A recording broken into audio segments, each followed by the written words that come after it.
I'm sitting here in the darkness, and outside the world is simply flat. Everything flat. Fields as far as I can see, or rather can't see, because the night has swallowed them like a great black creature. But I know they're there, that this plain stretches out before me like an open hand. A few lights from a village far away blink like a cat's eyes. The train purrs along so beautifully, gently, predictably. And somehow this flatness, this endless plain, reminds me of something that was a very long time ago. Something I'd almost forgotten, if not for this resemblance, this feeling of space, of infinity. It was autumn back then, you see. A perfectly golden autumn. An autumn the way it should be, the way I imagine it when I think of autumn. I'd been in Budapest, well, a long time in Budapest, long enough to hate and love the city all at once, and then I took a train heading east, simply because the train was going. I still remember. The train left the city and the Puszta opened before me like a great old book someone opened and said, "Look." Simply infinite. Simply endless. The sky was so large I thought I could touch it if I just reached my hand out the window, could lay my hand in the blue, could feel it like water. The sun was already low. It was late afternoon, later than I'd thought, and the light was gold, you understand. Not yellow, not the color of a cornfield. Gold. As if you'd diluted honey and made it transparent, and then poured it over the whole world. The grasses were gold, every blade visible, glowing, as if shining from within. The hills, yes, there were hills. Little rolling hills that rose from the plain like waves in a frozen sea. Everything was in that light. Even the shadows were golden. Even the shadows glowed. And the air was still warm, though it was autumn. Warm like a breath from a bedroom. Dry and fragrant and full of possibility. I saw a herd. Not simply a herd, no. A herd of those great grey horses. Or cattle? I'm not entirely sure. It's 50 years ago, and memory blurs the edges. They were old gold grey and enormous, and they stood there in the endless plain as if they'd been standing for 100 years, as if they knew themselves, as if they were the earth itself. I could see the flies around them, could almost hear them snort, hear them move their hooves. And over the hills came a man on a horse, just a rider, a single person in this vast, vast world. He wore a dark red suit, the only color besides gold and grey, a spot of red, like blood, like life. And behind him, the dust swirled up, golden, white, warm. The light itself seemed to swirl. And then he was gone again, the horse and rider, over the next hill, back into infinity. The Puszta swallowed him like a mother bringing her child home. The train slowed. There was a small station, so small it barely was a station. A couple of houses, whitewashed with red roofs, old and familiar.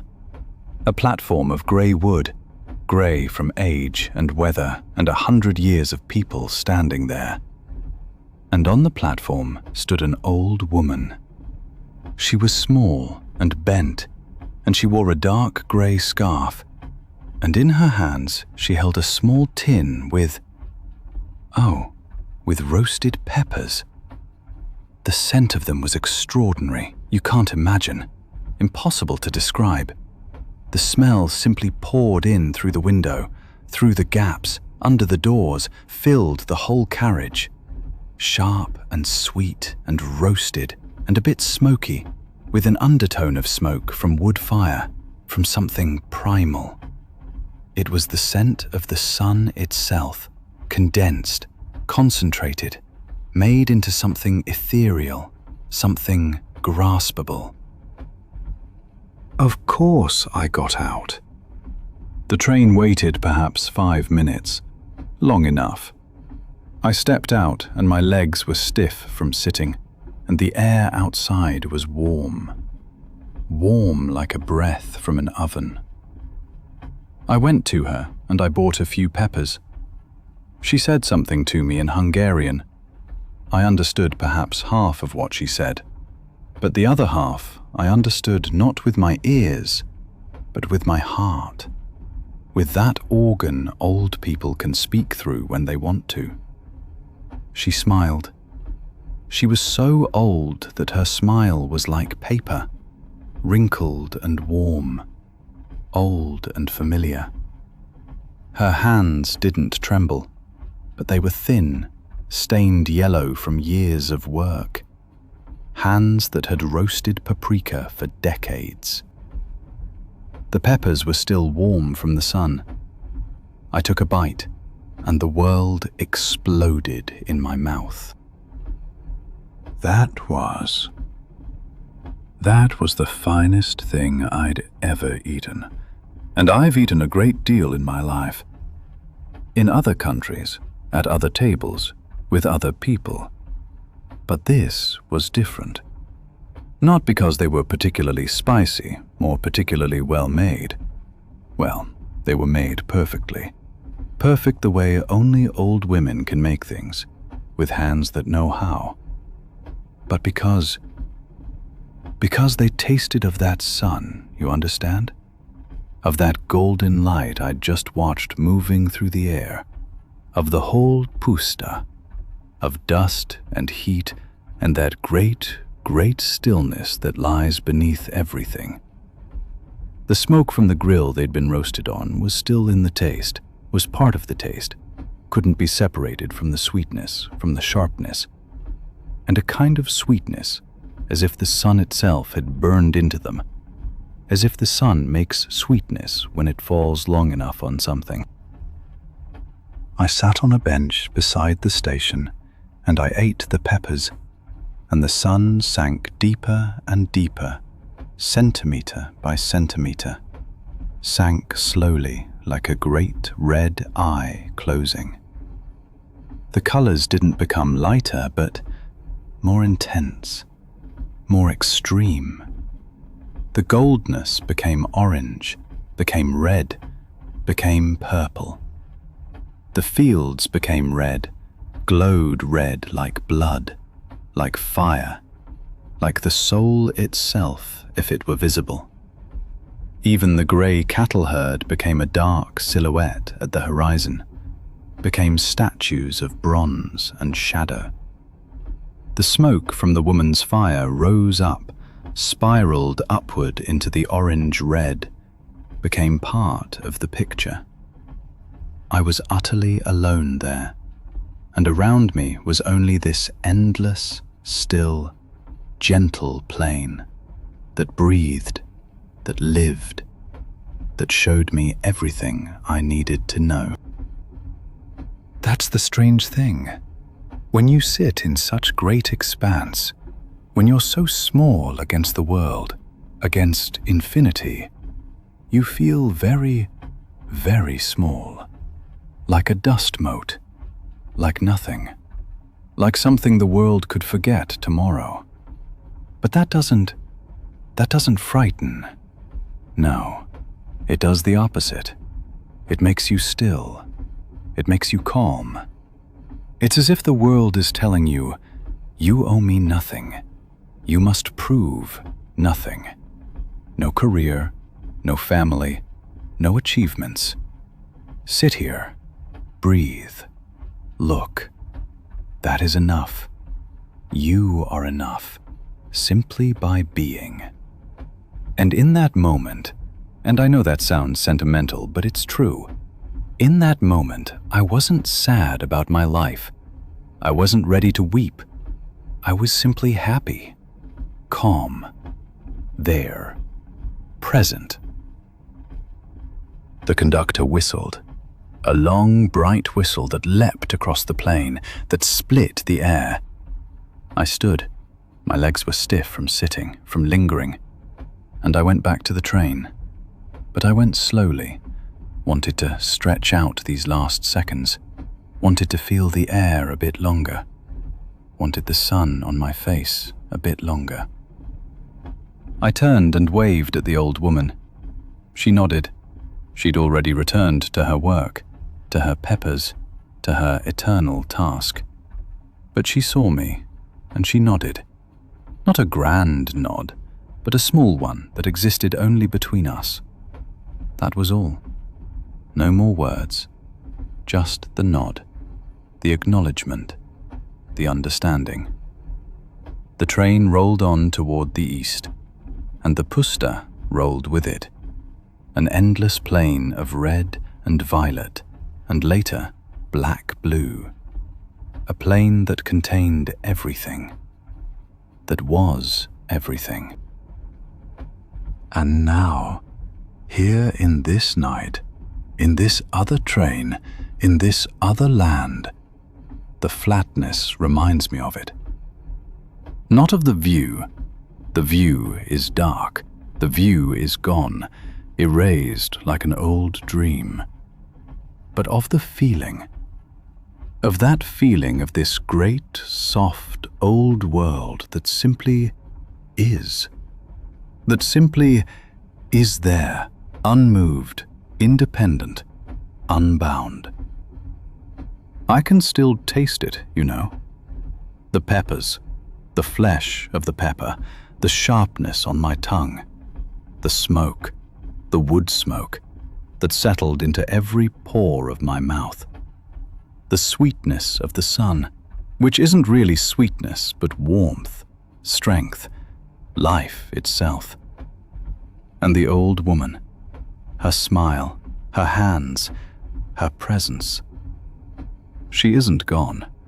She still lives in that memory, in that taste, in that feeling that survived 50 years. The mountains are beginning again, I'm starting to see. A light from a distant house, somewhere in Austria, perhaps, or maybe Czechia, I don't remember anymore. The flatness is becoming hills again. The world is becoming complicated again, full of obstacles and hindrances. And I'm growing sleepy. The wheels of the train sing their song, again and again. Dum-dum, dum-dum, dum-dum. Like a heartbeat. Like a very, very old heartbeat that has heard everything, seen everything, lived everything. A heartbeat that knows memory is more important than the present, that the past is more present than the future. And the taste of the peppers remains, grows ever fainter, but never quite gone. Like a memory you can't write down, only live, only carry with you. In every bite of another pepper, in every sunset, in every moment when the world suddenly becomes large and you become small.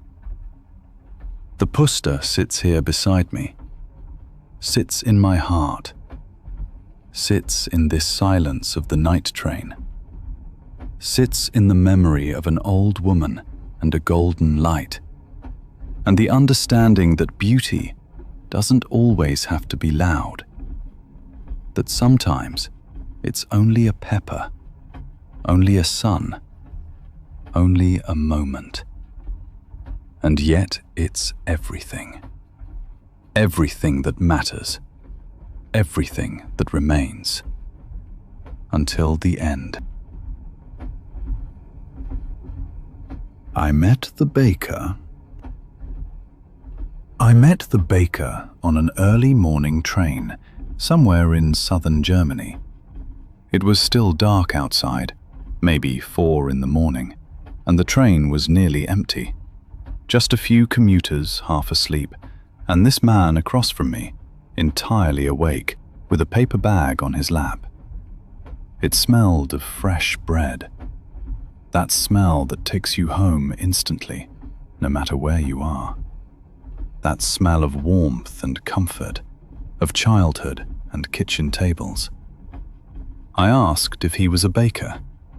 He smiled and said, "For 40 years, every morning at 3. His name was Friedrich, and he was on his way to his brother, who was ill. For the first time in years, he'd left his bakery to an assistant for a day. You could see it troubled him. Not because he didn't trust his assistant, but because baking had become so much part of him that a day without dough and oven felt like a day without breathing. "I miss the bread already," he said, "though I've only been traveling for 2 hours. My hands feel empty without the flour." I asked him what it was like, rising at 3 every morning for 40 years. "Don't you get tired of it?" He shook his head slowly, thoughtfully, the way he probably did everything. "At first, yes," he said. "The first years were hard. The alarm goes off, and everything in you wants to stay in bed. The darkness outside, the cold, the tiredness burrowed deep in your bones. But then it becomes habit. And then it becomes more than that. It becomes what you are. I'm not someone who gets up at 3 o'clock. I'm the baker. That's a profound difference, you understand. The rising is no longer a burden. It's become the rhythm of my body, the beating heart of my existence." He told me about his bakery, a small shop in a small village founded by his father and his grandfather before him. 3 generations of bread from the same oven, with the same sourdough starter that was older than Friedrich himself. "The sourdough is the heart of the bakery," he said. "I inherited it from my father, and he from his father. It's over 100 years old. Think about that. 100 years. The same dough, fed every day, growing every day, becoming bread every day. It's older than anyone who's ever eaten from it. Older than the wars, older than the kings, older than anything we think matters." He explained why good bread needs time. "That's the most important thing I ever learned," he said. "You can't hurry dough.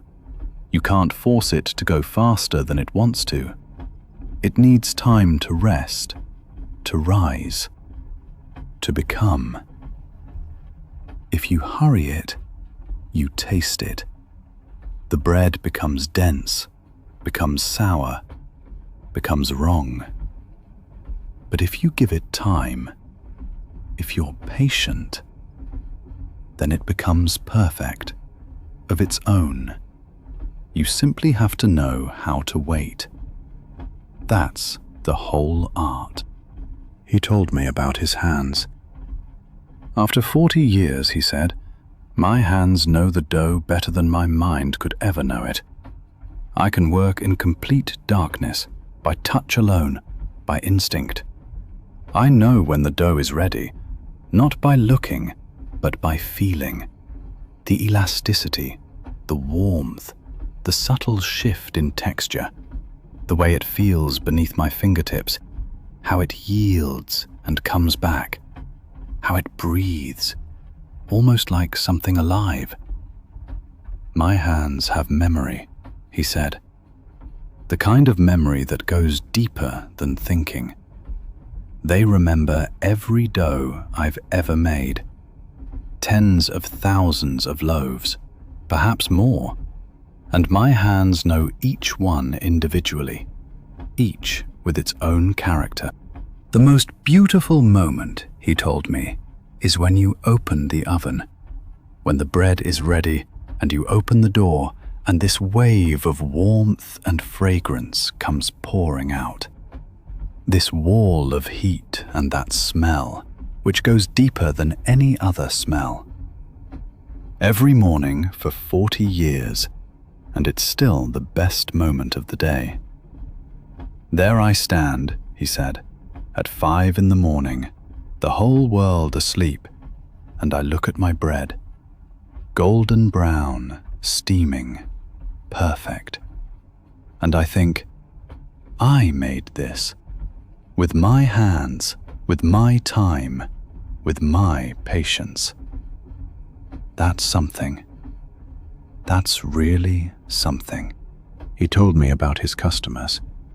Most he'd known for decades. He'd seen them grow up, get married, grow old. Children who came with their mothers as little ones and now bring their own. He's baked bread for their weddings and their funerals, for their birthdays and their ordinary Tuesdays, for their good days and their bad ones. I've become part of their lives without them knowing, he said. Every morning they eat my bread and I'm somehow at their table, invisible, but there. A guest who was never invited, but always welcome. He told me about the small rituals. Old Mrs. Schneider, who comes precisely at 6:30 every Saturday and always orders the same thing, a rye loaf and 2 rolls. The doctor, who drinks his coffee while waiting for his bread, always telling stories of his patients, sometimes joyful, sometimes burdened. The school children, who sometimes share a pretzel and pretend they're wealthy, laughing at their own pretense. The farmers who come before dawn, speaking little but greeting him with a nod. These rituals, he said, these are the threads that hold the community together. Small things, seemingly unimportant, but without them everything falls apart. We are woven together, he said, through bread and time and habit. I asked him what the secret is. Of good bread, of a good life, of everything. He thought for a while, looking out the window. Outside it was slowly growing light, the first gray shimmer at the horizon, the silhouettes of trees and houses emerging from the darkness. And then he said, patience, that's all. Patience and attention. Don't hurry the dough. Don't hurry the day. Don't hurry life. Things become when they become. You simply have to be there and watch. You simply have to be able to wait. He offered me a piece of bread from his bag, still warm, though hours old. I took a bite, and it was perfect. The crust crisp, the inside soft, the taste so pure and simple and good. The way bread should taste, and so seldom does. This isn't special bread, he said. Just flour, water, salt, and time. But these 4 things, brought together rightly, with patience and love, that's all you need. For bread, and perhaps for everything else as well. We talked for a long time more while the train carried us through the early dawn.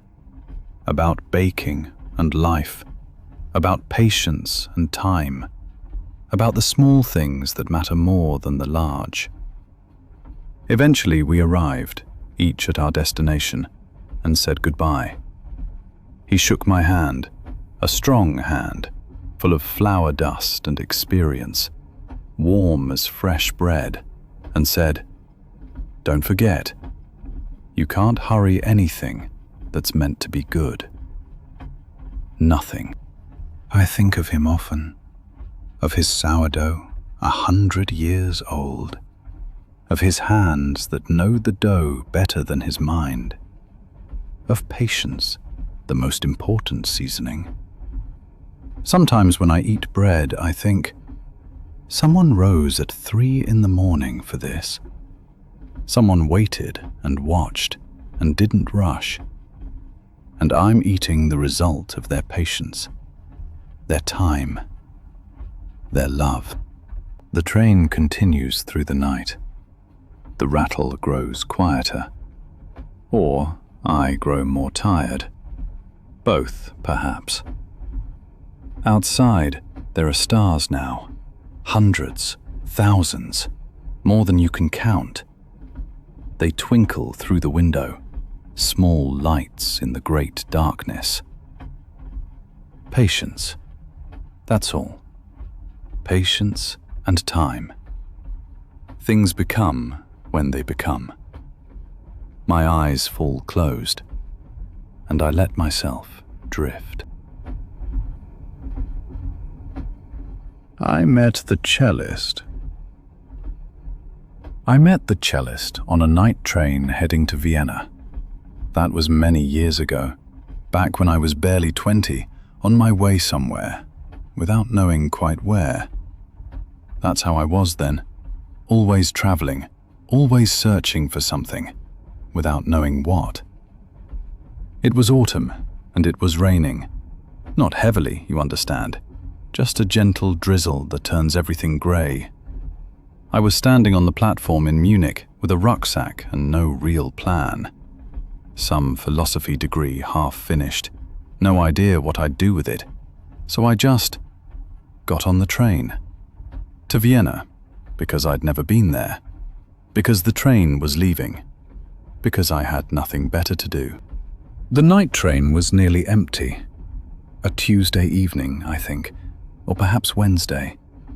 One of those evenings when normal people are at home. I found my compartment, second class, 6 seats, and I was hoping I'd have it to myself. But then the door opened, and there he was with his cello. He must have been 70, maybe older, hard to tell. White hair that was perhaps a touch too long, a face full of lines, but good lines, laugh lines, life lines. He wore an old coat, dark blue, and was lugging this enormous cello case that barely fitted through the door. I stood up to help, but he smiled and said, "Thank you, young man, but the cello and I, we know our way. We'll manage." He set the cello carefully in the corner, the way you'd put a child to bed, tenderly, with care. Then he sat down across from me, took a deep breath, and for a moment we just looked at each other. Outside, the rain drummed against the window. The train began to move. And then he asked, "Are you traveling to Vienna as well?" I nodded. He smiled again and said, "A beautiful city, a city for music." That's how it began, with that simple sentence, a city for music. I asked if he was a musician, and he laughed, a quiet, warm laugh, and said, "For 60 years, 60 years with this instrument." He glanced at the cello case, and his expression was so tender, so full of affection. The way you look at an old friend you've known since childhood. His name was Heinrich. He told me that much later, after we'd been talking for hours. At first, he was simply the man with the cello. The man who radiated a kind of stillness I didn't understand. I was so restless back then, you see, always searching for something, without knowing what. And this man, he just sat there with his hands folded in his lap, and seemed to want to be nowhere else but exactly here, in this compartment, in this train, in this moment. I asked him where he was going. "Vienna," he said, "for a concert." My last concert. I didn't quite understand at first. His last concert in Vienna? No, he said, his voice perfectly calm. My last concert altogether. I'm retiring. After 60 years. It's time.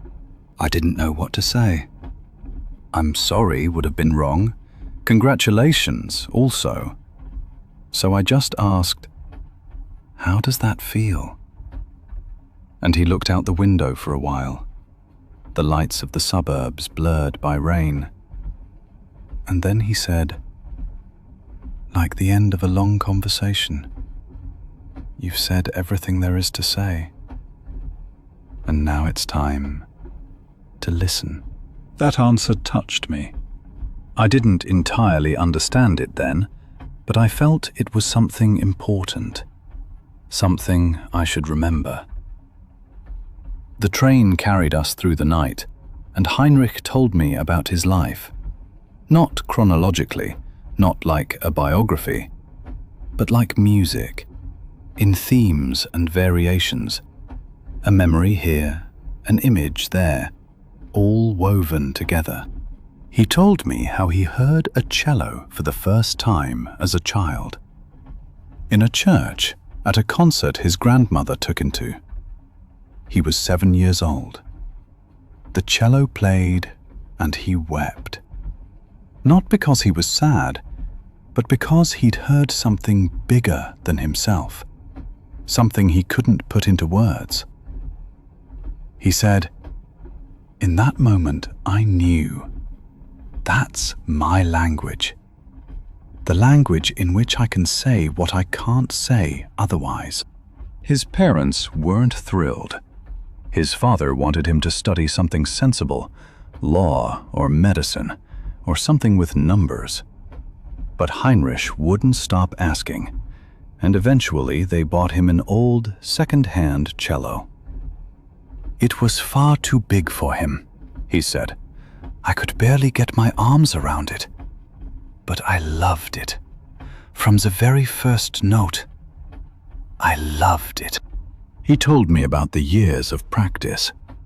Every day, for hours, the same passages, again and again. His fingers becoming raw, then calloused. The moments of despair, when nothing would come right. And the moments of grace, when suddenly everything flows.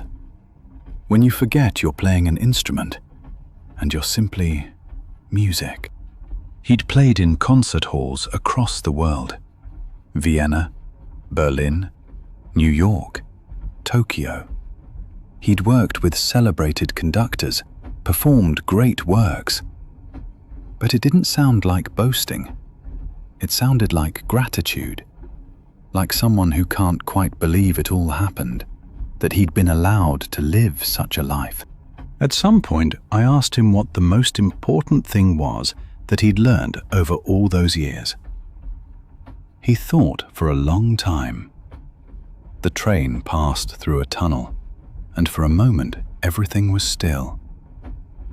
And then he said, the pauses, the silence between the notes, that's where the real music lives. I looked at him, probably bewildered. He smiled. Anyone can play notes, he said. You press here, bow there, out comes a sound. But the art is knowing when not to play, when to let the note fade, when to create space for what lives between the notes. He said, life is the same.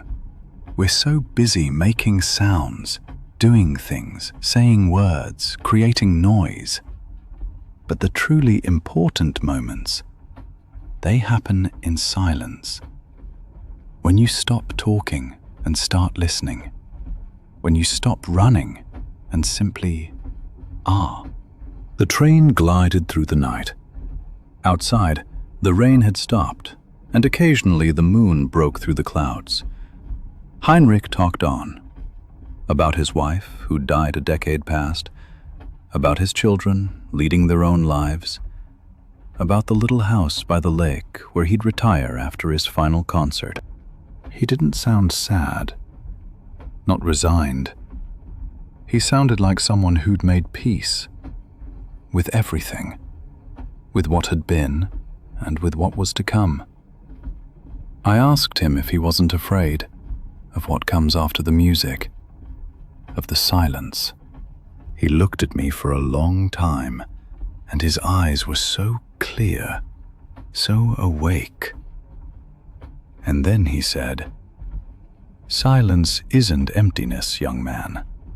Silence is full. Full of everything that was, full of every note ever played. They don't disappear. They become part of the silence. And one day, I will too." We talked for hours more, about music and life and death and everything in between. At some point, I must have fallen asleep. The rattle of the train, the warmth of the compartment, his quiet voice. And when I woke, we were almost in Vienna. Morning light was falling through the window, grey and gentle. Heinrich was still sitting across from me, awake, gazing out the window. He noticed I was awake and smiled. "Good morning," he said. "Did you sleep well?" I nodded, still half in a dream. We didn't talk much more. The night had said all there was to say.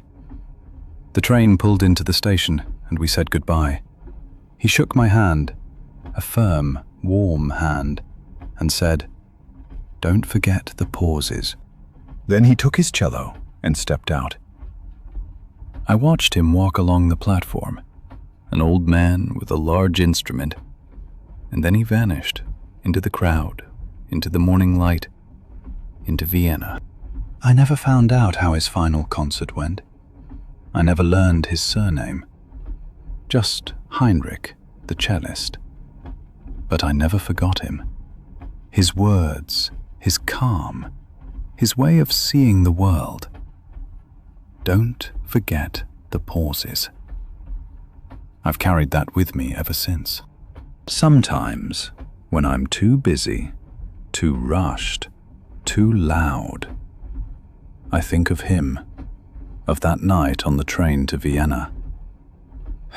And I pause.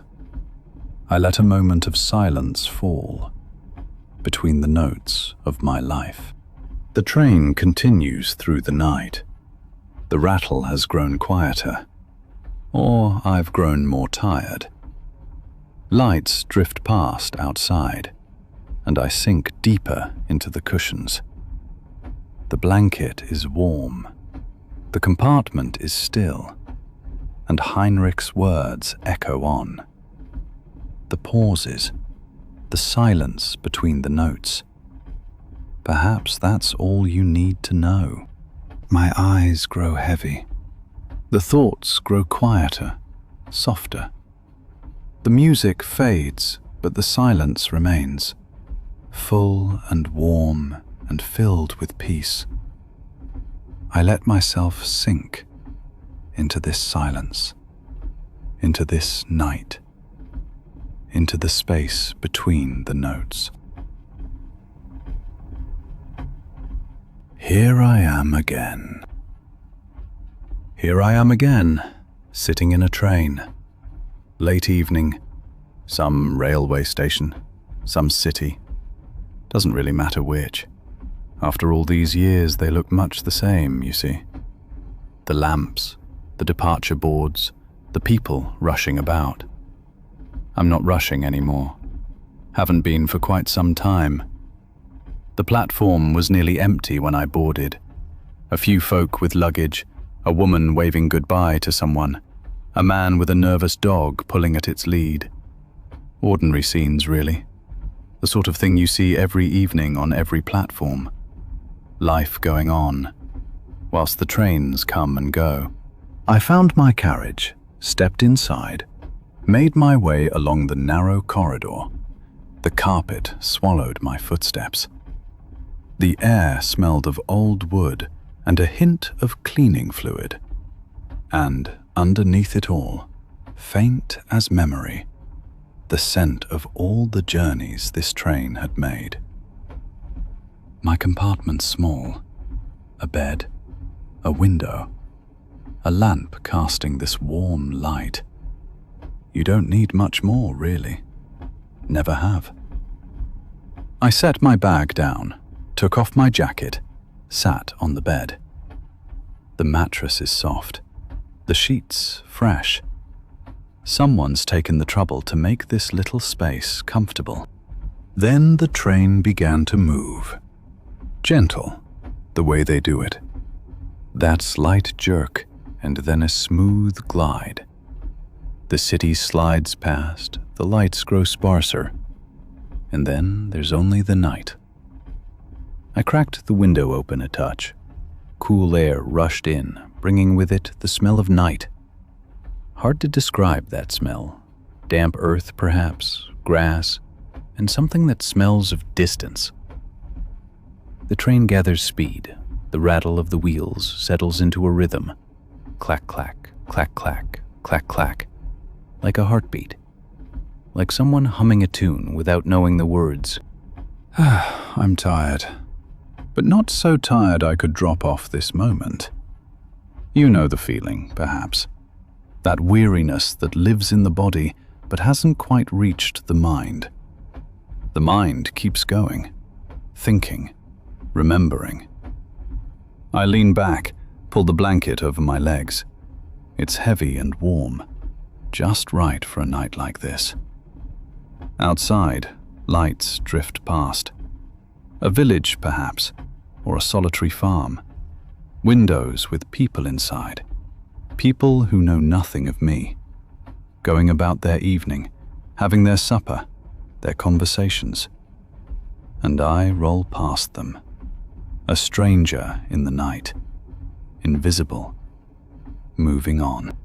I've taken so many trains in my life. Spent so many nights in compartments just like this. So many routes, so many countries, so many years. Sometimes I wonder what it all adds up to in terms of miles.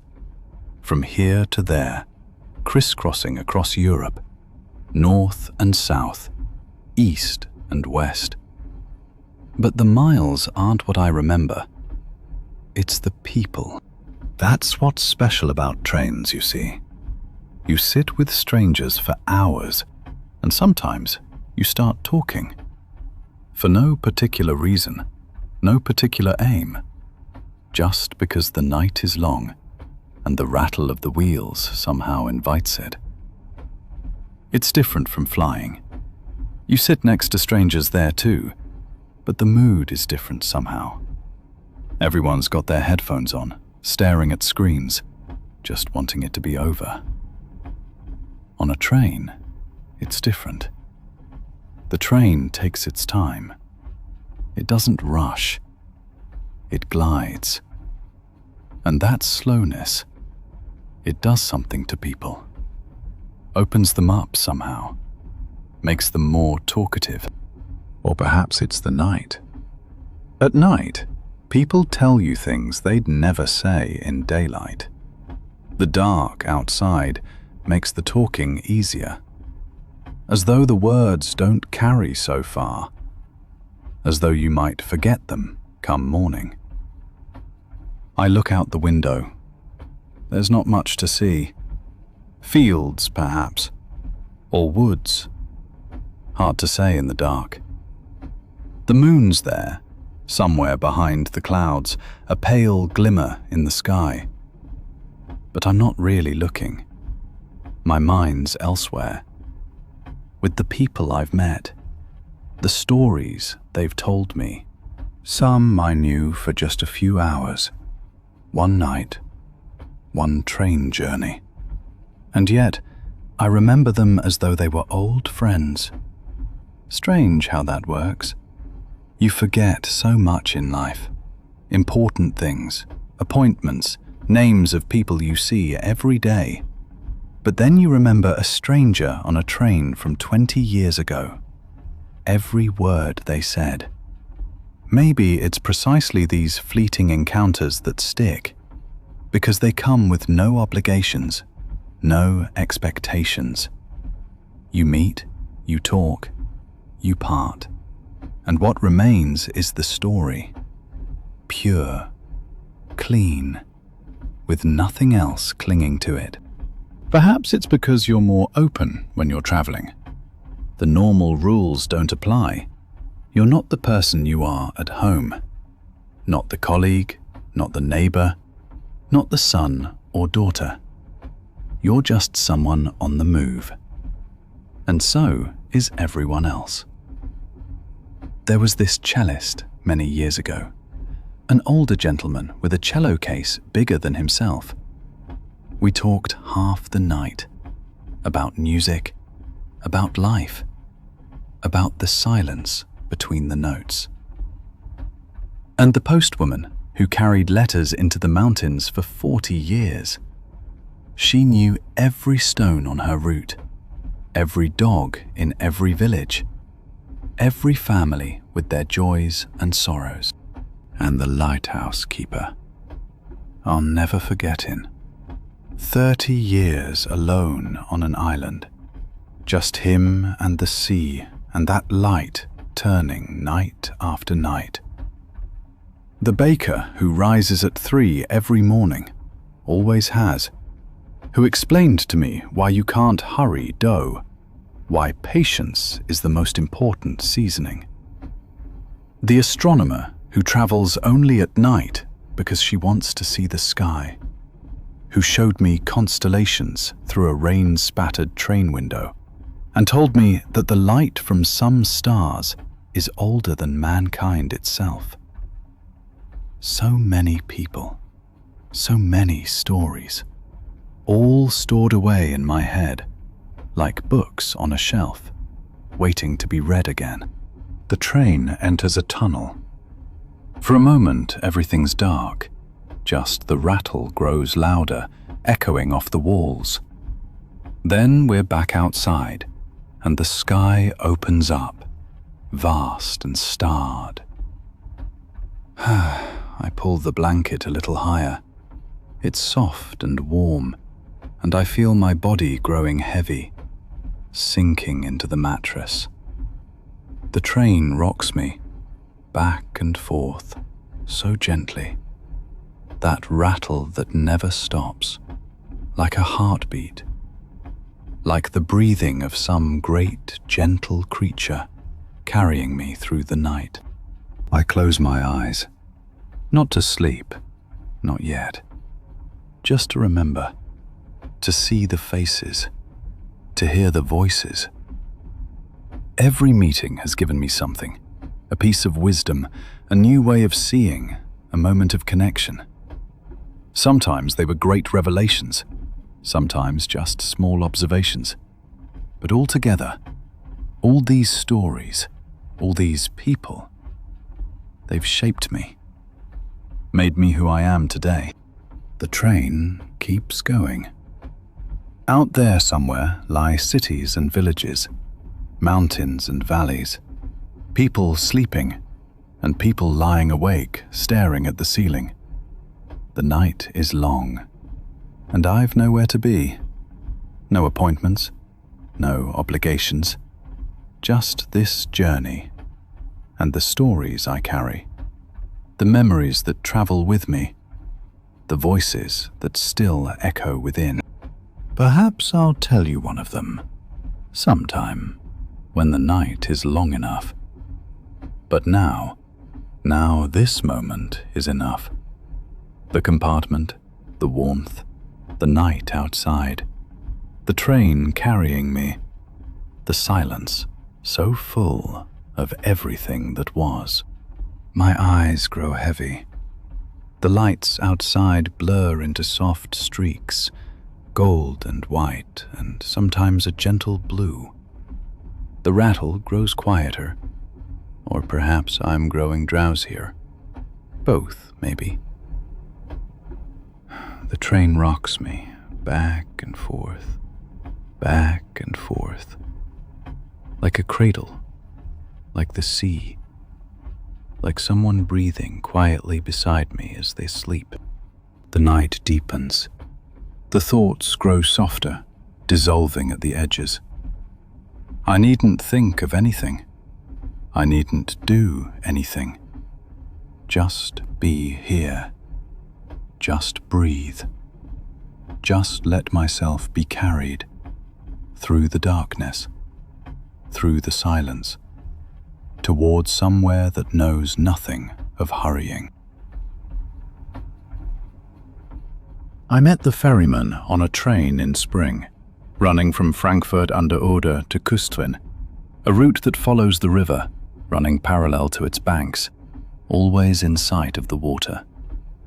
It was one of those days when the air smells new, of melting ice working its way down the slopes into the warm sun, of damp earth waking from its winter sleep, of rust and sediment and vegetation, of life beginning again. The river, the Oder, had just woken from its winter sleep, its banks still cold, ice cold in the shadows, but its water alive, restless, almost wild, full of meltwater coming down from the mountains. The man sat quite still in his corner, perfectly motionless, completely present, gazing out at the riverbanks rolling past us slowly, rhythmically, like a dream. He was old, truly old, perhaps 80, perhaps older, perhaps 90.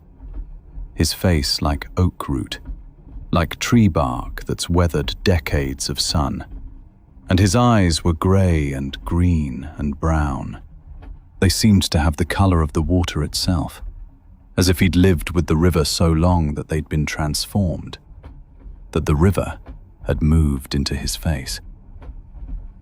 I asked him where he was going, what drew him at this time of year. To Kustrin, he said simply, quietly, the words like roots, deep and still and ancient. I always go to Kustrin. Every spring, for nearly 2 decades now, I go there, ever since the ferry was gone. I asked why. It was a question full of disbelief, a question that expressed my astonishment at why an old man would make the same journey every spring, always the same route. He looked at me for a long time, his eyes searching in mine, as if he were looking for something.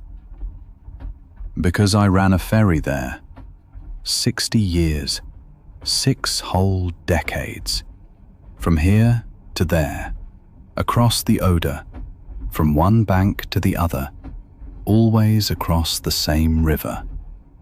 I crossed that Oder, how many times? 1,000 times? 10,000? More? I never counted. It wasn't important.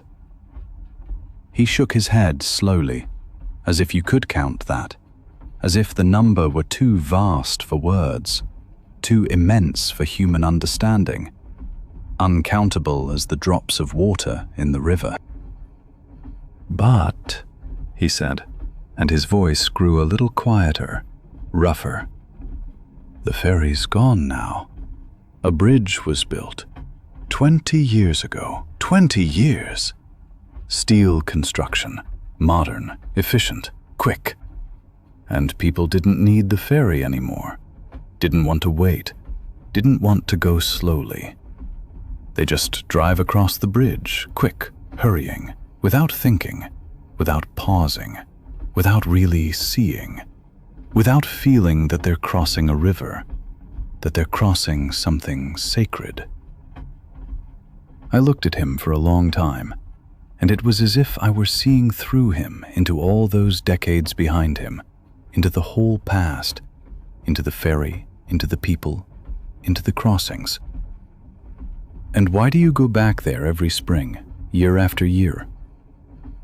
He didn't answer straight away. His gaze drifted to the window, dreamy, lost, where the Oder was just coming into view, the water dark brown and wild. Then he said very quietly, his voice barely audible above the rattle of the wheels, "Because the odor is still there, and because I need to know it's still there, that it still lives, that the bridge, all the modern things, haven't destroyed everything, haven't destroyed the soul of the river. That's enough. That's all I need. That's all I've ever needed." He told me of a family that once crossed on his ferry, a mother and 3 children, in early spring when the ice was just breaking up, thin and dangerous, treacherous, and the river was swelling. The youngest child was ill, very ill, high fever, eyes bright with pain, the little forehead hot as fire. The mother was desperate, almost out of her mind with fear and helplessness, weeping, pleading. He had crossed the river, slowly, very slowly, because there was still ice, treacherous beneath the dark water, and he had to be infinitely careful, couldn't go too fast, couldn't break the ice.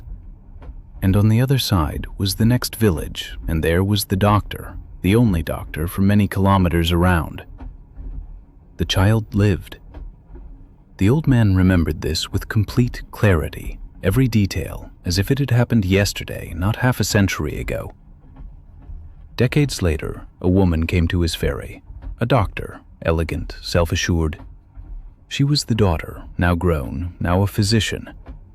She told him that she only lived because of that crossing, that she'd only become a doctor because he'd taken the ferry across that river in that march, because he hadn't gone too fast and hadn't gone too slow, because he'd understood. He'd never forgotten, and neither had she. It was a bond between them that would never break. "The bridge," he said, and it was as if he were speaking of something lifeless, death, without feeling. "The bridge is faster. It's more efficient. It gets people across the river more quickly. But it doesn't wait for the ice. It doesn't remember the family with the sick child. It doesn't change with the season, with the weather, with the water itself. It's always the same, always cold, always without compassion. A ferry is quite different. A ferry has to live with the odor, flow with it, breathe with it, wait with it when the water moves too fast, when the ice pressure becomes too great, when the river grows angry. The ferry has to speak with the river, has to understand what it's doing, has to know when it's safe and when it isn't. That's something entirely different. That's not just transport, not just technique, that's a relationship, a real, deep relationship between a person and a river, a conversation that never ends. He stared out at the river again, his gaze completely lost, absorbed, looking into another time, into the past that still lived in his eyes. The Oder was dark and swift today. The meltwater rushed and sang, wild and demanding, almost dangerous, a force that must be respected. You could see it was still wild, still not truly awake, not yet ready to become calm and tame, still full of power. The power of the water was visible, was palpable. It filled the train. "Every spring I come back," he repeated slowly, like a ritual, like a prayer, as if he himself couldn't quite believe he still did it, that his old body still made this journey after all these years, again and again. And I see how the Oder wakes up, and I remember all the times I crossed it, with people, so many people, with horses that feared the water, feared the current, feared the life flowing beneath them. With a coffin once. Yes, that was strange. I even ferried a dead man, an old man who wanted to go back to his native village, even in death, to be buried in the earth of his childhood. with hope, young couples fleeing, sitting hand in hand, with sorrow, widows, old women who didn't want to go on, who were simply silent, with love, with desperation, with the elemental, primal need to reach the other side, whatever the cost, however fast the water flowed, however cold it was, however dangerous the crossing was. The train moved slowly over a bridge, but not over the Oder. Another one, some other river on our way south, another stream that also had its life, also carried its secret, also held its history. The man closed his eyes, slowly, gently, with dignity, as if he were falling asleep, as if he were withdrawing into his memories to turn them into dreams. And it was as if I could see all the crossings pass through his mind like a quiet, private film, a cinema just for him, just for his heart. The waves beneath the ferry, excited, alive, now frozen and hard, now wild and unpredictable. The calls of people on the banks, joyful calls, tense calls when the water was wild, farewell calls when a family arrived. The creak of timber, the groaning under the weight of life and hope and sorrow. The rain on the water, sparkling, disappearing, transforming back into the Oder. And above it all, running through everything, the Oder, flowing onward, unshakable, eternal, still there, endless, unchangeable. Even if the ferry was gone, even if an old man came only once a year now to visit and assure himself that it was still there, that its heart still beat. The train rolled on, ta-dum, ta-dum. Slower now, fainter, the wheels heavier, more weary. And my eyes grew heavy and warm, like the water in spring, melting down from the mountains and flowing and ever moving on, never stopping, always toward the sea. Like the memory of all the crossings, the ones you can't forget, the ones that change you forever, that mark you forever. Slowly flowing, warm, silent, like the river itself, the great, silent secret that lives in every stream of water. I met the woman with the accordion on the run from Leipzig to Dresden, an autumn evening when the light had turned all golden, as if the sun was refusing to slip away, refusing to let the world fall into darkness. She was sitting 2 rows ahead of me, and the accordion, it lay across her lap, black and red, the colors faded like old memories, like things that have taken a long journey. And it looked like a sleeping bird, a black and red dove at rest, or something even more alive, like a heart that had just stopped beating, or was alive but sleeping. She was perhaps 70, perhaps older, perhaps 80, perhaps not really meant to be counted because time works differently for older people. And her eyes were fixed on the window the whole time, absolutely rapt, as if hypnotized, looking out over the fields that were dark golden in the autumn light, withered and tired, the stalks hanging like old men, ready for winter, for rest, for the sleep that was coming. I hadn't noticed when it began, but at some point she started to play. Not loudly, ever so gently, almost imperceptibly, almost like breathing, like the wind through an open window moving the curtains softly, barely visible, but still there to be felt. Her eyes still turned outward toward the fields, the dark, golden expanse rolling past. But her fingers moved across the accordion's keys with a tenderness and certainty that spoke of decades of habit, a lifetime lived. And from the accordion came these soft, sighing tones.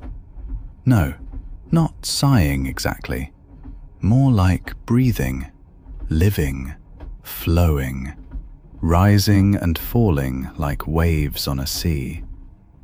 They sounded of autumn, of farewell, of very old times, of dance halls that no longer existed, of inns with wooden benches and smoke and laughter. It wasn't a melody I knew, no familiar tune. It was more like a feeling that had become music, a sorrow expressing itself as sound, as if the woman were playing her grief rather than singing it. I couldn't move. The train rattled, ta-dum, ta-dum, the familiar hypnotic rhythm, and the accordion went on breathing, slowly, ever more slowly, as if time itself were slowing down, as if the train too were adjusting its pace to match the music. After a while, she stopped, ever so gently you couldn't quite be sure she'd really finished or had just grown quieter still, the last note fading like a sigh, like the final breath before sleep. She didn't raise the accordion to her heart, the way I remember people doing it, all dramatic and grateful and theatrical. She simply laid it back down, in the same place on her lap, both hands holding it carefully, respectfully, as if it were precious, as if it were her life. And she went on gazing out at the passing fields, as though nothing had happened, as if she'd just aired her soul for a moment, as if it were the most ordinary thing. I'm not sure why I stood up. It wasn't something I thought about, not a conscious choice. It was my body that rose, couldn't help itself. But I found myself standing and walking over to her, slowly, carefully, so she'd have time to see me coming if she wanted to, if she wanted me to come closer. "That was beautiful," I said quietly, my voice barely louder than the rattle of the wheels. "That was really beautiful. What was it?" She smiled, so gently, so sadly, so distant. "That," she said, her voice old and tender. "That was nothing. That was what it feels like when you're waiting for something that won't come anymore. The way autumn waits for winter. The way the night waits for a sun that won't rise." I sat down beside her, carefully, slowly, as if I was stepping into a dream, as if I might interrupt something sacred if I moved the wrong way. She told me that she'd been born on the Leipzig to Dresden run, in a small village that no longer exists. The factories swallowed it, absorbed it. The great machine houses rebuilt it and destroyed it. The city swallowed it whole, assimilated it, and now it's just a name on an old map, in old atlases, a ghost.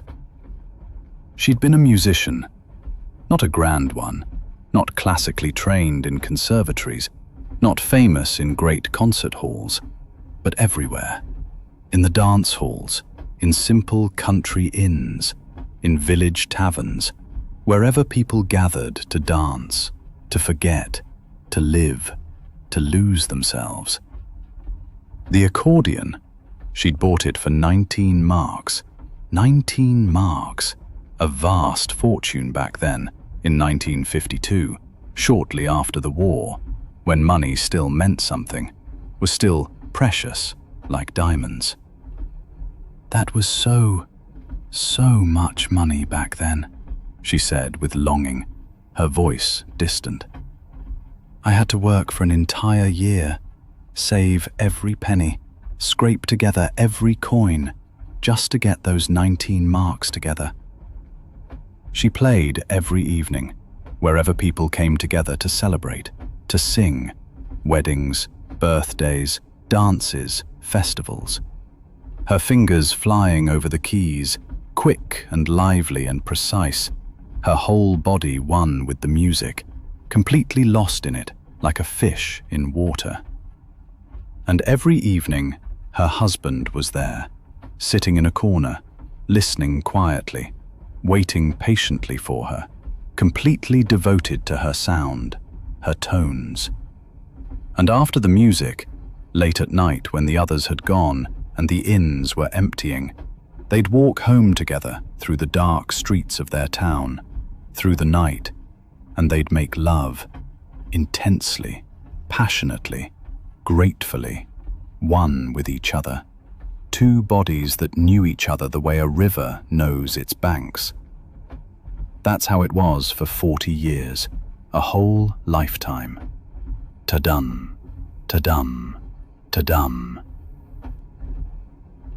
But, she said, and her voice became very thin, fragile, broken like fine glass. 10 years ago he died. Suddenly, in the night, in bed, his heart just stopped beating, just decided to rest forever. And since then I didn't play anymore. The accordion lay in the corner of my house like a dead animal, and hung there day after day, gathering dust, silent, still, like a dead heart that no longer beats. I couldn't hear the music, couldn't play it when he wasn't there to share it with me, to see me, to listen. It was too big, too sad, too loud, too painful. And 10 years is a long time to live in silence, in absolute silence, in a world that has no music. She paused, and I could see tears glimmering in her eyes like little stars, but she didn't cry. She was beyond crying, it seemed, too old, too exhausted to weep. But today I took the accordion on this journey. Why? I'm not entirely sure. I woke up this morning and thought, I'm old. I'm very old. I don't know how much time I have left. And the accordion is old too. It sits in my house and grows older, gets cracks, gets damaged. And suddenly I thought, if I don't play now, if I don't start playing again now, I'll spend my whole remaining life, all these 10 years and more, holding an accordion in my hands that doesn't sing. And that's not right. That's not fair. That's not what he would have wanted. And so she played again the next day, as they came into Dresden, the train slow and steady, gliding into the station, the city lights shimmering through the window like hope. Not for others, not for an audience. She played only for herself, and for all the autumns that would come, and for all the evenings when a music lived on all alone, even when there was no one to share it with, even when the accordion had only a quiet old woman. She also told me, with a sort of quiet, sacred reverence, that the song I'd heard on this journey, that melody, was the one she'd played on her wedding day so many years ago, when the world was still young, still full of hope. With each year since his death 10 years ago, the melody had grown quieter, more tender, less sound and more shadow, more melancholy. But it didn't disappear. It was still there, buried deep, though very, very faintly, like a memory that exists only in dreams, that you can only hear in sleep. The train went on through the autumn darkness, slowly, steadily, the wheels singing their song, ta-dum, ta-dum. The wind whistled past the windows, cold now, autumnal. The woman took up her accordion again, carefully, lovingly, gently, as if it were sleeping, and she didn't want to wake it. And it was as if I could feel how the instrument was with her. Not just the black and red wood and metal, the keys and the bellows, the mechanics, but everything that had lived in it all these years. All those evenings in the dance halls and country inns, all the dances with people who laughed and lived, all the wedding nights, all the love, all the moments. And my eyes grew heavy and warm, and I could hear, deep in my ear, deep in my heart, how the accordion went on breathing, went on singing, ever so gently, ever so quietly, like a heart that doesn't stop, that keeps on beating, even when no one is listening, even when night falls, even when everything grows dark, slowly, warmer and deeper, into the darkness, into the warmth. I met the Cheesemaker on a train through the Alps, between Innsbruck and Garmisch. It was high summer, and warm currents of air came through the window, smelling of hay and height, that dry, spicy scent that only forms on these slopes during this time of year. The man sat across from me, perhaps 60, 65 years old, and his hands were, yes, his hands bore the mark of a life I could read at once.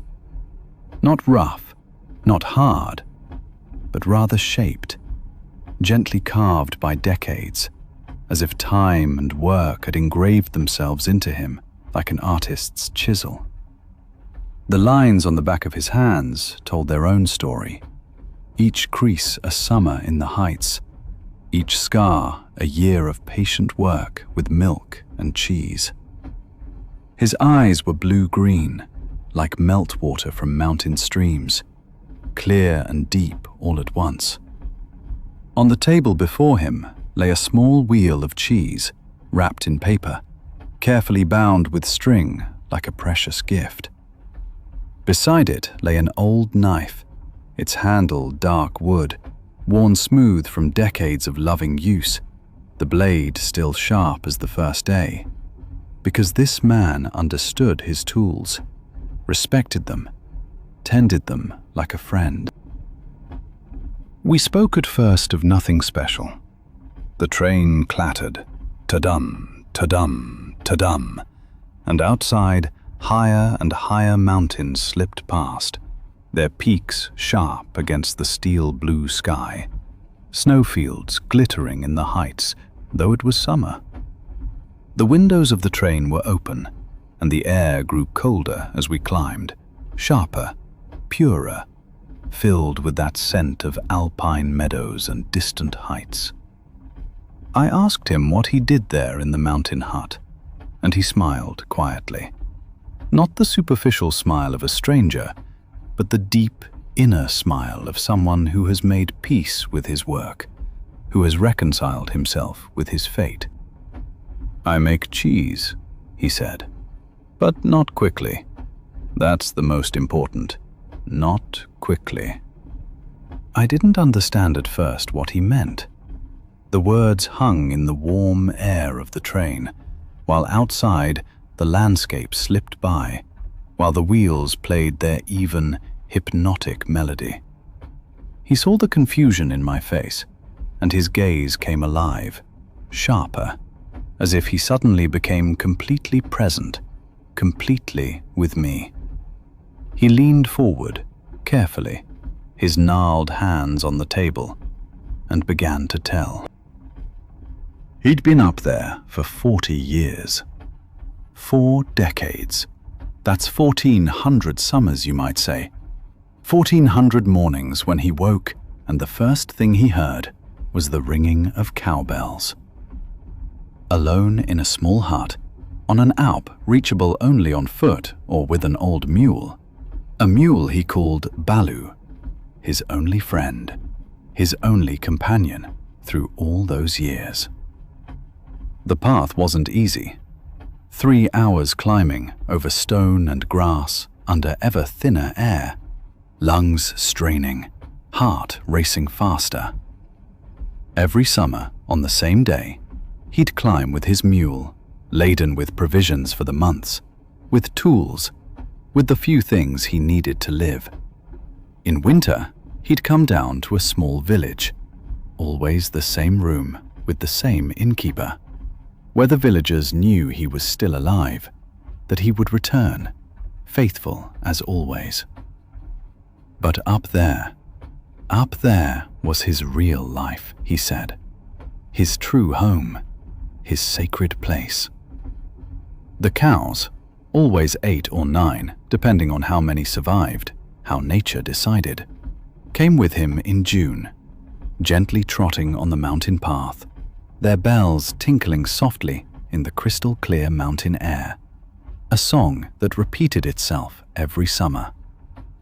And every night he milked them, every single night for 40 years, no exception, not even when he was ill or tired, a routine so deep in his body as his own heartbeat, his own breathing. The milk became cheese, and the cheese needed time, infinite time, patient, surprisingly patient. For months it lay there, in the cool rooms of the hut, airy, dark, damp like a cave, and he turned it every day, tended it lovingly, like a child he loved, like a child being brought into the world. The man spoke of this process as if of a secret magic, of an alchemical miracle that only he understood, that only a few people in the world still understood. "Some people," he said quietly, his voice sinking to a barely audible whisper, like the rustle of wind over grassland. "They want to produce quickly. They want to make many cheeses, sell many wheels, get rich quickly, become famous quickly. I understand that. I'm not angry with these people. I was young too. I wanted to move ahead quickly. But the milk doesn't understand that. The milk has its own reckoning of time, its own wisdom, older than us humans, older than all our haste.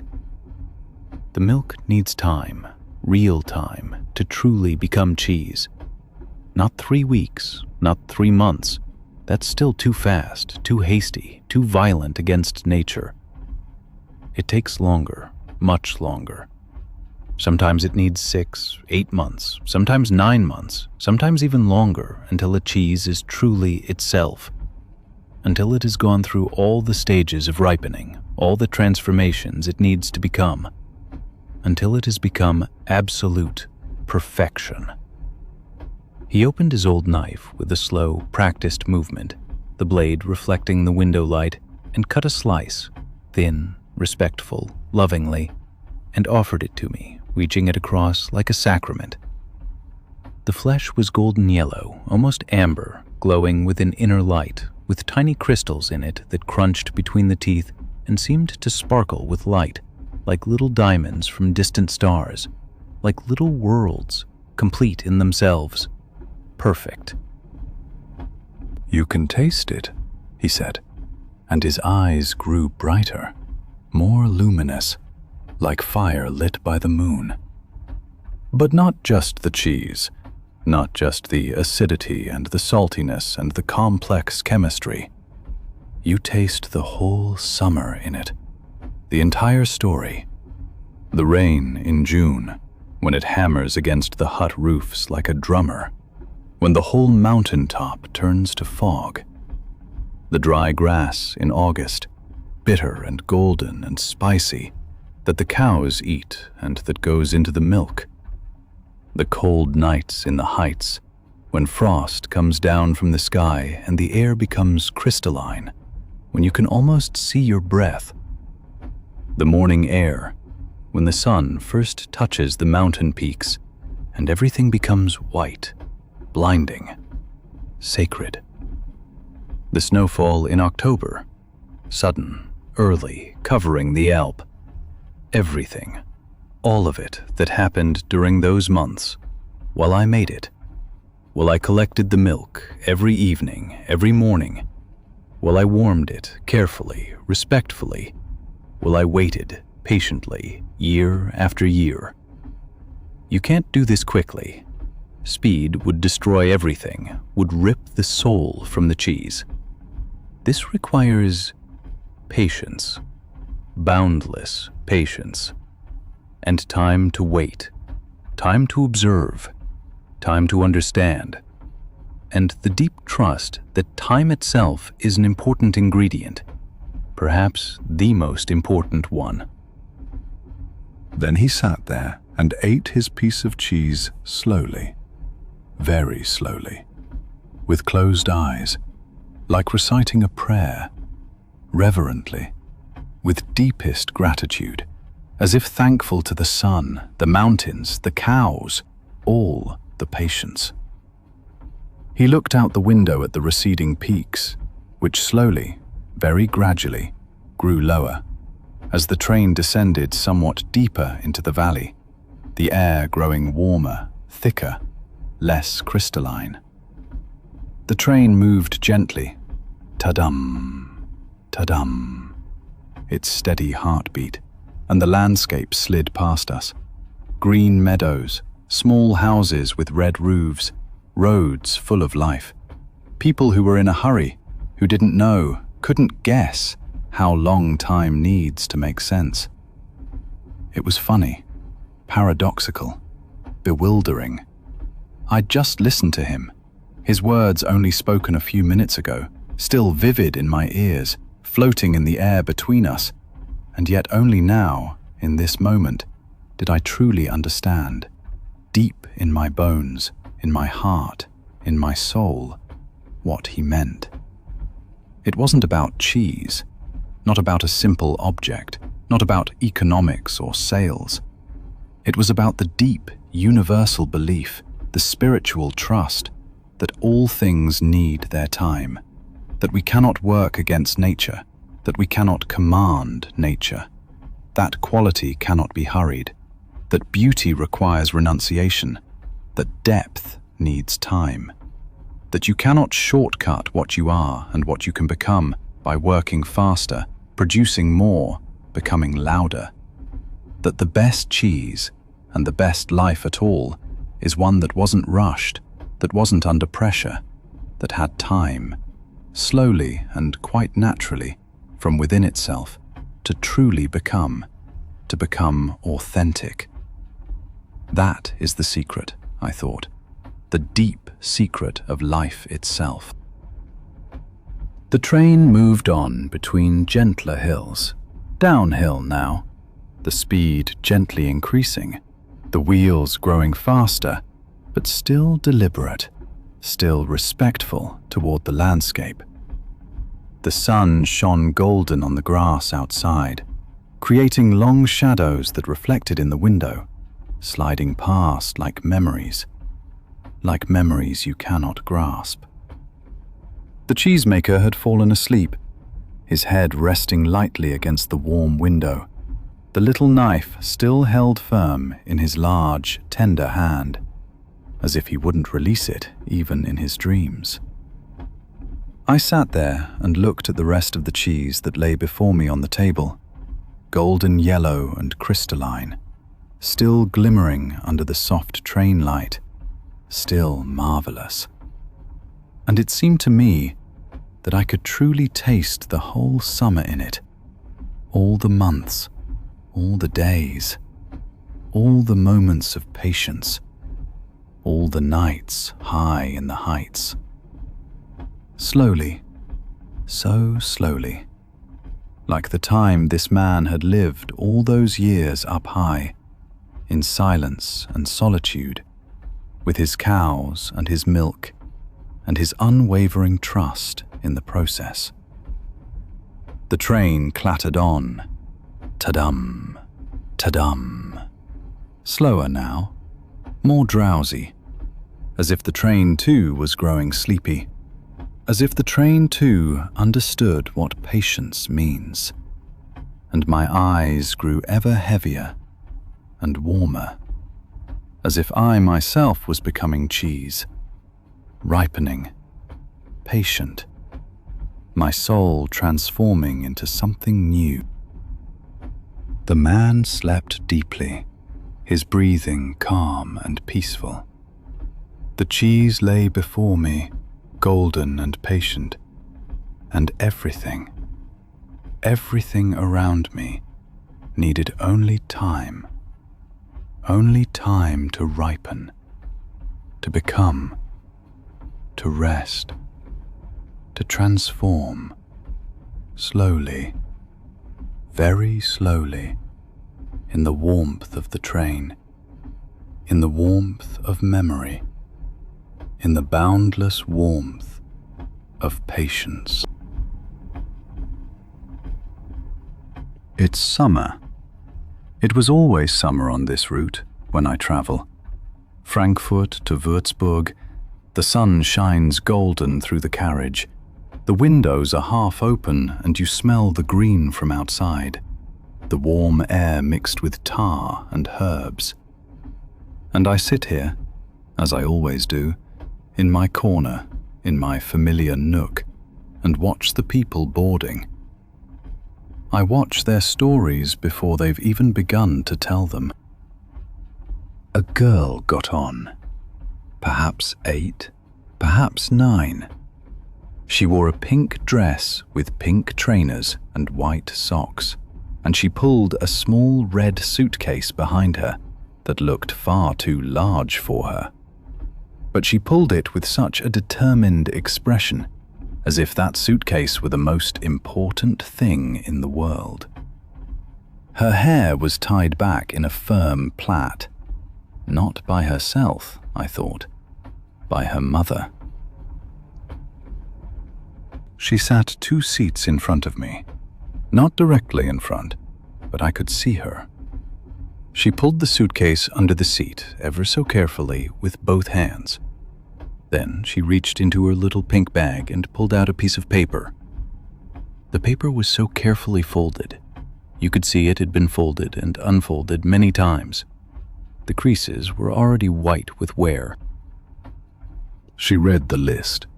I could see her eyes tracking the words, concentrated, serious. She moved her lips a little, and then she lifted her head and nodded to herself. Seat found, I thought.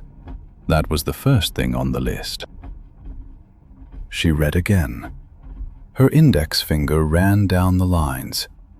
There were many points on the list. And then she reached into her bag again and pulled out a small green pen and made a tick next to the first item. The tick was so careful, so perfect, as if the whole life depended on it being just right. I smiled. It was a small, sad smile, because suddenly I saw her mother before me, a woman who'd turned her fear into ticks. And in that moment, Anna looked up, directly at me, and our eyes met. I saw fear in her eyes, not only fear of me, but fear of being caught, fear that the list wouldn't be enough. "Hello," I said. Just that. "Hello." And I smiled very gently, not too wide, not too friendly, just genuine. A smile from an old person to a young person. A smile that says, "I understand. It's okay." "Hello," she said. Her voice was small, cautious. And then, as if something was opening in her, as if a door were opening, she said, "I'm not supposed to talk to strangers. My mother said so. But you look nice." And I said, "That's very sensible of your mother. And yes, I am nice. I'm very nice. But you don't have to talk to me if you don't want to. I'm simply sitting here looking out the window. I like to listen. but I won't say anything if you don't want me to." But she wanted to talk. She needed to talk. Children need that sometimes, not because they're disobedient, but because the world is too large and they need someone to tell them they're doing it right, that everything's all right. So she said, "I'm going to my grandmother, alone, for the first time. My mother wrote me a list, so I don't forget anything, so I do it right." "That's brave," I said. And she smiled, a small, delighted smile, so bright as if the sun were shining straight into her face. "That's really very brave. What's your name?" "I'm Anna," she said. "Anna White. And you?" I told her my name. She repeated it very politely, as if practicing manners, the way her mother must have taught her. And then she said, "Will you show me what's on the list?" She corrected herself, tried to be formal. And she showed me the list. Find a seat with a perfectly made tick. Put bag under the seat with a tick. Don't talk to strangers. No tick, but she said quietly, "I'm doing that right now, but you're nice, so it's okay. My mother said if someone looks nice, you can talk to them, and you look very nice." I nodded slowly, moved by this logic. Then she read on. "Don't open the window too wide. Don't laugh loudly in the corridors. Drink water from the bottle very carefully. Ask the conductor when I go to the toilet. Don't go to the toilet with strangers. Check my ticket 6 times. Don't leave my mobile out of my bag." And at the end of the list, in a completely different handwriting, not the neat, controlled handwriting of her mother, but an older, shakier handwriting with thick lines and uncertain letters, stood 3 words. "I wait at the platform." I read that, and something in my chest, something became very warm, very soft, very wet. "That's wonderful," I said quietly. "That's the most important line on the whole list. That's not on the list to be safe, Anna. That's on the list to tell you that someone loves you."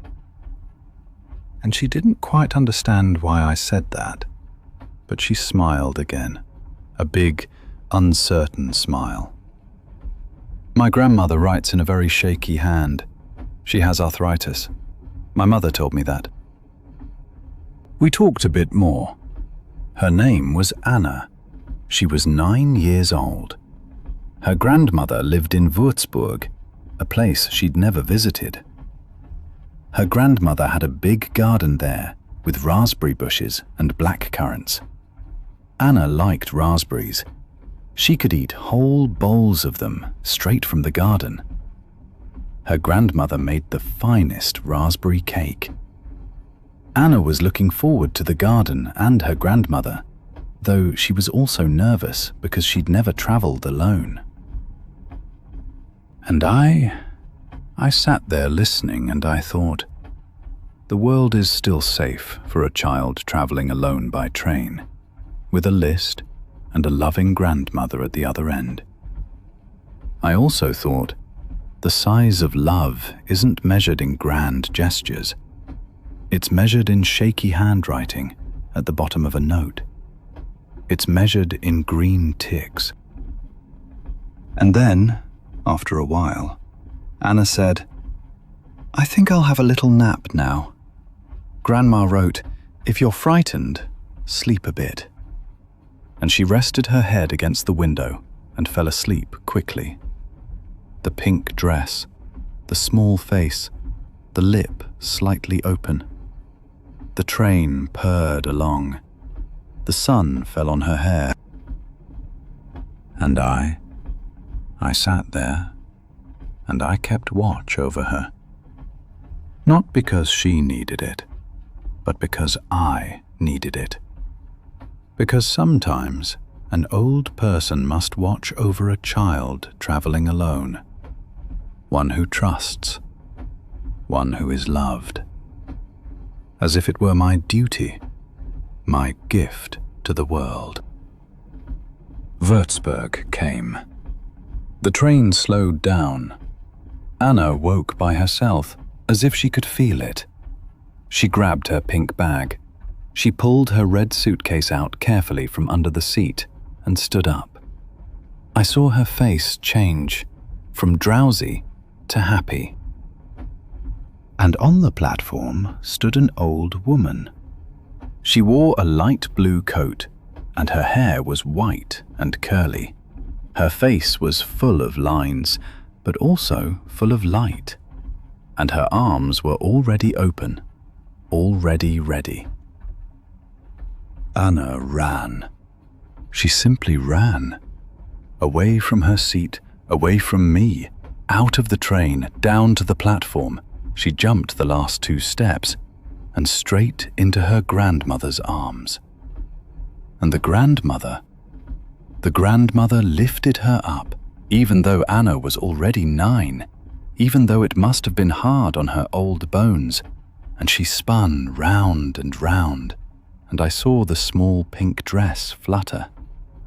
I saw Anna laugh, a laugh so genuine and so great that it came through the glass.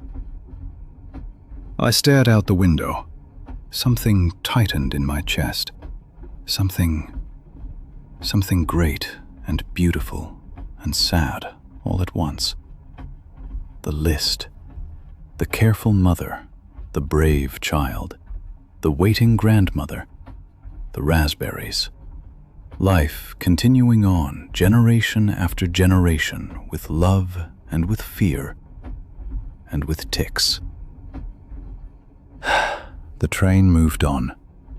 I laid my head back and fell asleep.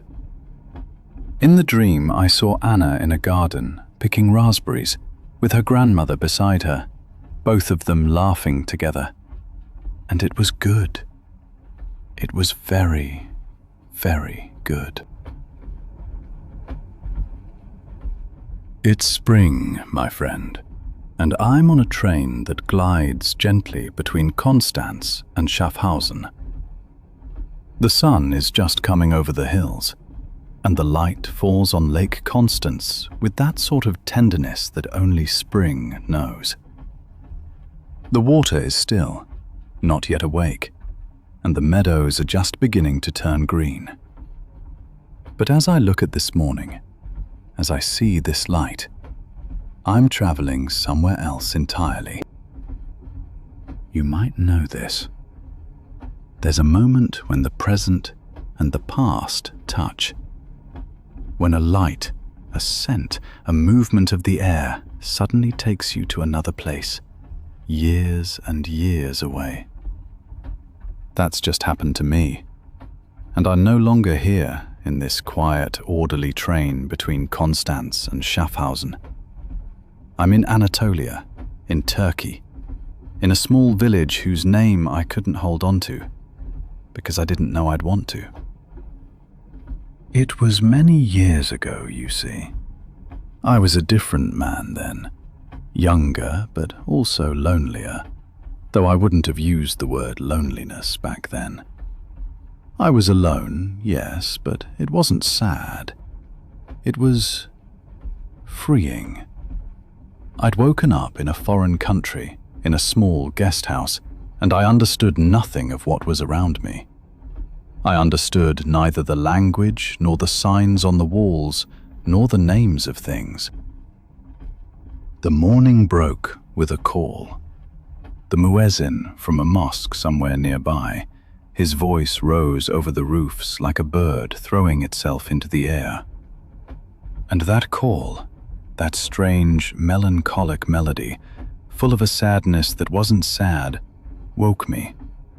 And for a moment, just a moment, I was lost. I lay there and I didn't know where I was. The air smelled different, spicier, more alive. And then I understood that this was exactly what I'd been searching for. I stood up in that room that wasn't my room, on that bed that wasn't my bed, and I went to the window, and there I saw the street waking, the market. People began setting up their stalls, without hurry, without the nervousness I knew from home. A man drew water from a well, and he did it as if this were the most important thing in the world. Let the water run over his hands, and every drop glimmered in the early light. A woman folded fabrics in colors of pomegranates and saffron, and every fold was a prayer, an act of devotion. A child ran past, barefoot, singing something I couldn't understand, but some part of my heart knew the melody. And I understood not a word of what they said, but I understood everything. I dressed very slowly, with no reason to hurry, and I went downstairs. The staircase was narrow, the walls were cold, and it smelled of oil and wood and life. Not the life I knew, but another life, a real life. A life that didn't need to be packaged and analyzed and broken into questionnaires. On the street, the light was different than here. It was heavier, I'd say, more full, as if every photon carried something specific. I sat down on a stone, just like that, with no reason to sit there, and I watched. I watched a man pass with a donkey, and the donkey carried a bundle, and both of them looked as though they knew exactly where they were going. I saw a child playing, not with toys from a shop, but with a stick and a stone. And that child was happier, I could have sworn, than any child with 10 expensive things I'd known from home. And then came a woman with a tray, with little glasses, and she saw me sitting, and she asked something in Turkish, and I didn't understand, but I understood. I nodded, and she gave me a glass. It was tea, but not like any tea I'd ever drunk. It was dark and strong, and it had mint, and it was like warmth that had taken shape. And as I drank that tea, as I sat on that stone in that country where I didn't belong, where my face was different, my clothes were different, my way of walking was different, something very strange happened. I understood that I was free. Free in a way I'd never been before. I didn't have to be who I was. Nobody here knew me. Nobody would ask me what I did, or why I did it, or when I did it. I could simply be. I wandered through the market. The market was full of voices and colors and scents I couldn't name. Spices, I'd learn later. Cumin and coriander and paprika and things without names. But in the moment, it was just world. The sun had climbed higher, and the light grew yellower, heavier. It lay on all things like honey. I bought things because people offered them to me, and I nodded. A woman with dark eyes gave me a cloth in blue and white. Another man offered me dried fruits, and I took them. I didn't understand how much they cost. It didn't matter. Money seemed here to be a misunderstanding. Just numbers, not what it was really about. I saw a fountain, and I sat down, and I looked at the fish swimming in it. Yes, fish, living fish, in that fountain, in the middle of the market, as if the whole world turned on water.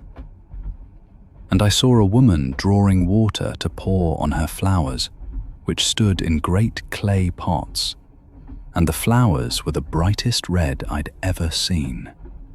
Not red like elsewhere, but red like the flame of a love you cannot refuse. She sang as she poured, softly, a melody without words, and I understood that this was a prayer.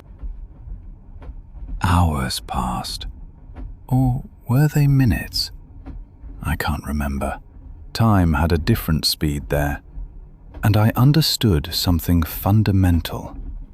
I understood that not belonging here wasn't bad, that being foreign wasn't being alone, that being truly lost was sometimes the most found you'd ever be. And then the morning was over. Noon came, and the people disappeared into their houses or into the shadows. And I sat in a small cafe, and I ate something I couldn't name, and it was perfect. But now I'm back.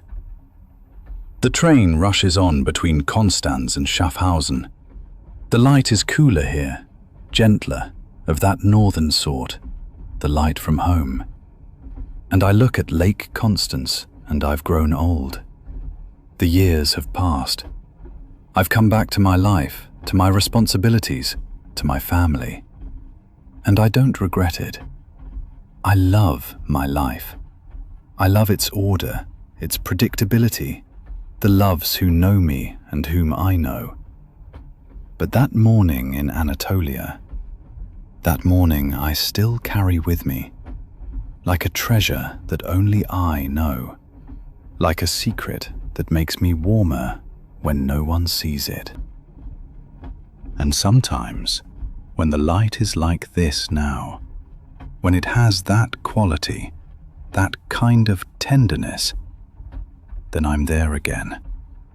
I'm again the man who didn't understand where he was, and it was marvelous. I'm again alone, truly alone. And it's not loneliness, it's not sadness, it's freedom. I'm again free from all the things you must be, from all the roles you must play. I don't know my own name. No one cares. I can simply be, simply breathe, simply look. And I understand once more, still, that sometimes not belonging is the most valuable thing that could ever happen to you.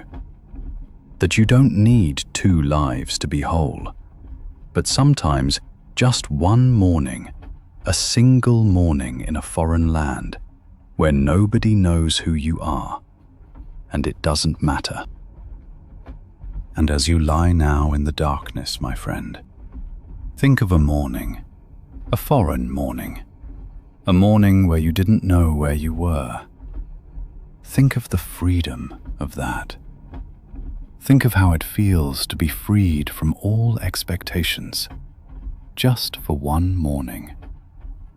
Think of the light on the fountain and the blazing red of the flowers. Think that not belonging is sometimes the greatest gift. And let that distant morning rock you. Let it carry you to sleep, as the train carries you, between Konstanz and Schaffhausen, between here and everywhere, between who you are and who you might be. You know that moment when 2 people are together and no words are needed anymore? I stepped into a carriage one morning, somewhere between Innsbruck and Bolzano, and watched an old story unfold before my eyes. It was winter, and the mountains were white and still, so still you'd think they were sleeping. And above them hung the sky in a pale blue, which was more grey than blue. In my compartment sat two people who'd known each other for 40 years. They sat facing each other, this couple, not beside each other like tourists, but vis-à-vis, like two old acquaintances in no hurry. They had little luggage, just small bags, and he wore a dark green coat, the kind that's been worn for a long time, the coat of someone who doesn't think about fashion. She wore a cream-colored scarf, and beneath that scarf you could see she was at ease, even though she wasn't smiling. Their hands, you see, their hands were quiet in their laps, not restless like young people's, but settled, trusting. The first thing I noticed was that they didn't speak to each other. Not out of malice, not out of sadness, but the way you don't speak when you've already said everything. My wife and I, we talked a lot, you understand, about the weather, about the grandchildren, about tickets and whether we'd reserved seats. But this couple needed no words. They breathe in rhythm, I could have sworn. Each adjusted to the other, like two instruments that have played together so long, they no longer need to watch each other. After a while, as the train out of Innsbruck began climbing toward the mountains, I saw the landscape transform. The hills became real mountains. The trees grew rarer and lower, as if kneeling to the height. The snow became thicker, a purple-red light falling on it when the sun peeped between the peaks. And the man and woman, they simply looked out, together, as if they were both seeing the same thing. Then I saw the woman move. She noticed his scarf had slipped, ever so subtly, just a little thing, but she saw it. And without saying a word, without looking at him, without drama or fuss, she reached out and adjusted his scarf, smoothing the fabric so it lay properly around his neck. And he let it happen, as if this were the most natural thing in the world, as if he'd felt it 1,000 times. That wasn't romantic, you understand, not like in the films. It was something deeper. It was a gesture from someone who knows this person, has known them for thousands of days, and who without thinking knows what to do. I thought, this is love. This isn't the big feeling from the beginning, not the excitement and the racing hearts. This is the love that stays when everything else has fallen away. Then, shortly after, the woman stirred to stow her travel bag, and before she could, he was already on his feet, not hurried, not dramatic, but with quiet certainty. And he arranged her bag exactly as it needed to be arranged, up on the rack, secure and perfect. She didn't look at him, he didn't look at her, but it was done, and it was right. As the sun climbed higher and the mountains grew even whiter, even more majestic, as if growing in that sun, the woman pulled a small knife and an apple from her bag. A green apple, smooth and round, like things were in earlier times, not glossy like in the shops, but with that dull beauty that time brings. And she began to peel it, very slowly, with a patience you seldom see these days. The knife was small and old, you could see that, and she guided it with a kind of care, not hurried, but as if this were a ceremony, something sacred. A spiral of peel fell on her skirt, and she brushed it away carefully. And when the first piece was done, she offered it to him.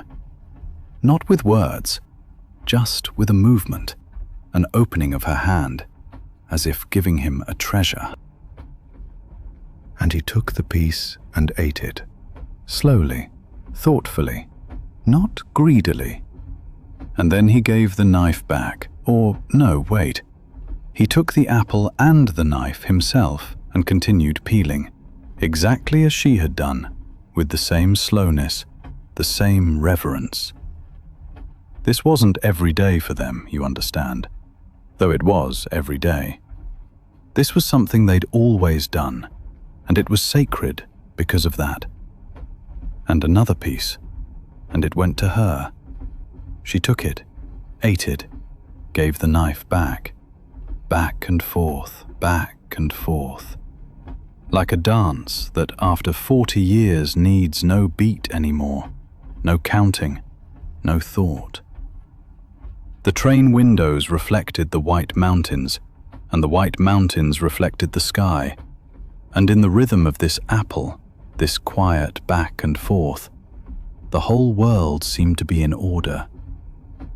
And I sat there, this old man on the train to Bolzano, this stranger in their private moment, and my eyes grew wet, and I couldn't say why. They didn't speak. I waited and waited the whole time, wondering if perhaps they might say something after all, something, even something unimportant. But no. Until all at once, when I glanced forward, I saw that she was offering me something, a piece of the apple. And she said only, "Would you like a piece too?" And her voice was warm, without sentimentality, simply the voice of someone who knows that apples are for sharing. I took the piece, of course, and I thanked her. And then we three all looked out the window. We looked at the same mountain, the same snow, the same curve in the tracks. And it was as if we were seeing the same thing, but not just with our eyes, you understand, but with something deeper, with the kind of seeing you get after a long time together. The journey to Bolzano lasted a while longer. The apple was eaten, piece by piece, and the knife was packed away. And still, they didn't speak. But it wasn't silent or cold. It was filled with a kind of warmth that I find hard to describe. It was like music that needs no notes. Like a conversation that ended long ago because everything important had already been said. As the train arrived in Bolzano, that was a moment. The man stood up. He helped the woman to her feet, even though she was perfectly capable. But he offered his arm, and she took it. And they took their little bags and went to the door, and he let her step out first, and then he followed. And on the platform, as the cold wind came from the mountain, they walked away together. They didn't hurry. They strolled, like two people with time, who had plenty of time and weren't about to waste it. And I watched them still, saw them disappear into the cold, his arm in hers, her step beside his. And I understood in that moment what 40 years of love looks like. It doesn't look like in the films. It looks like the adjustment of a scarf. The quiet gesture of arranging a bag with the hands of someone who knows how your bag likes to be arranged. The exchange of apple slices without it being about who ate first, without reason, without thought, just because you share an apple, because you share a life. It's the love that no longer needs words. because it stopped being in the words long ago. It lives in the hands. It lives in the tiniest gestures, which only someone who really sees this person makes, really knows them. It's like a scent you can't describe, because you've been breathing it in your whole life. And now, my dear friend, as you lie here in the dark, think of this couple. Think of the kind of togetherness that doesn't need to be loud. Think of the gestures that are love, without anyone needing to name them. And let this silence, this wonderful silence, sink into your heart. Let it rock you, just as the train rocks you along the rails.